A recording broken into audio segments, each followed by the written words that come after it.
Today, we're going to explore psilocybin mushrooms, those quiet wisdom keepers that have been with humanity for far longer than most of us realize.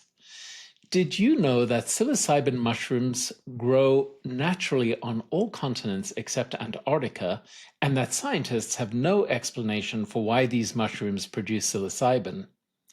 Long before the modern world took notice, these mushrooms were part of ancient spiritual traditions. They have appeared in the sacred art of Mesoamerica, where indigenous peoples saw them as a bridge to the divine. And if you look closely, you might even find echoes of these mushrooms hidden in unexpected places, from early Christian art to ancient Egyptian symbols, like whispers of knowledge that transcend time. In fact, some scientists believe that these powerful teachers might be the missing link in the development of the human brain. Terence McKenna proposed the stoned ape theory. He suggested that because early man would follow herds of animals, they may have found and consumed the mushroom, which are known to grow in the dung of animals. His theory is that regular consumption of psilocybin mushrooms may have resulted in an evolutionary leap for mankind. When humans consume psilocybin, it converts to a substance called psilocin in the body and expands consciousness. There is strong evidence that these mushrooms have been used throughout human history.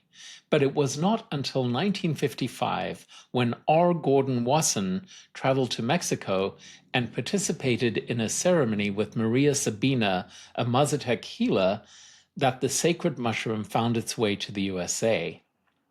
Wasson published an article called Seeking the Magic Mushroom in 1957 in Life magazine, and that led to an influx of tourists to Oaxaca. Among them was Timothy Leary, who tried magic mushrooms in his hotel room in 1960, and some would say that a new era of psychedelics began. Along with Richard Elpert, later known as Ram Dass, Leary studied the use of psilocybin at Harvard University in the early 60s. The pair would later switch to LSD as the main compound of their studies, but that is the topic for a different video. This started what I would call the psychedelic revolution, with many people tuning in and dropping out. The Beatles and Grateful Dead were some of the first bands to release what would later become known as psychedelic rock. The counterculture revolution of the 1960s was well underway, and the US government had a real problem on their hands.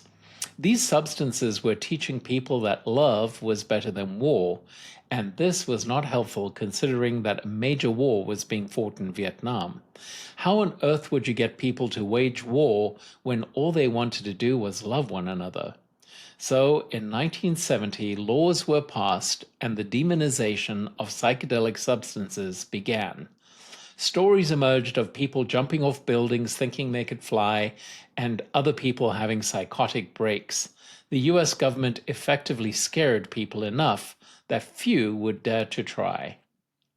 Let's fast forward to today. Today we're seeing the psychedelic renaissance. Modern scientists are now studying psilocybin with a new lens, uncovering how it can help heal the mind and bring a deeper sense of meaning.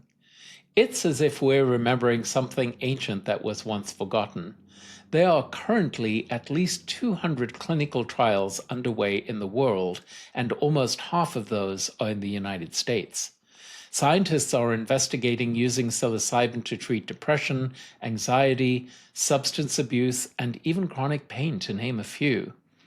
And while we wait for some form of FDA approval, more and more people are journeying to Mexico and countries in South and Central America, desperate for healing and looking to expand their own consciousness.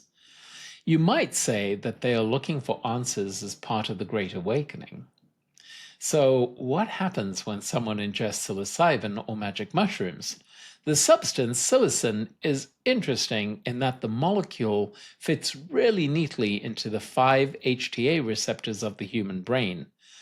Scientists are pretty amazed that it seems to fit like a key into those receptors, almost as if it was made for that specific purpose. So, what do people report? Well, firstly, ego dissolution. Basically, the default mode network that keeps us stuck in fight or flight mode seems to become a lot quieter as our mind expands. Unity and interconnectedness, a powerful sense that all life is connected, a sense of merging with things. This was my experience in Amsterdam in 2004. Meeting ancestors and spirit guides. Some people report meeting ancestors or spirit guides and may be given information that is useful for them to know. Healing of emotional trauma. Many people report a deep healing from long forgotten trauma. Seeing fractals and sacred geometry is a very common theme with psilocybin. Some report seeing the energy that makes up reality during the experience. Emotional catharsis. Many experience feeling a deep love for their loved ones, which expands to all things, and many report forgiving others and themselves. Losing fear of death, particularly in late-stage cancer patients who are prescribed this substance to come to terms with their own mortality. Many feel no fear of what is to come next after a single experience. I had this experience myself when I was in Amsterdam. I was shown what happens when we die, and I've never been afraid of dying since that day. Spiritual awakening. Many people emerge from a single experience with a profound knowledge of the eternal nature of who we really are. Afterglow and lasting change. This is why this substance is so effective. After a single psilocybin journey, many experience a long-lasting effect. Substance abuse and depression in particular seem to go into remission for extended periods of time. The psychedelic renaissance is opening new learning, once again showing us how these mushrooms can be partners in healing and self-discovery. In a sense, we're just following the thread of an old story, one that reminds us that there are deeper truths that are always waiting to be rediscovered. If you would like to connect with me personally for integration or psychedelic coaching, please reach out via our website, awakeningspokane.com, and look for the tab that says psychedelics.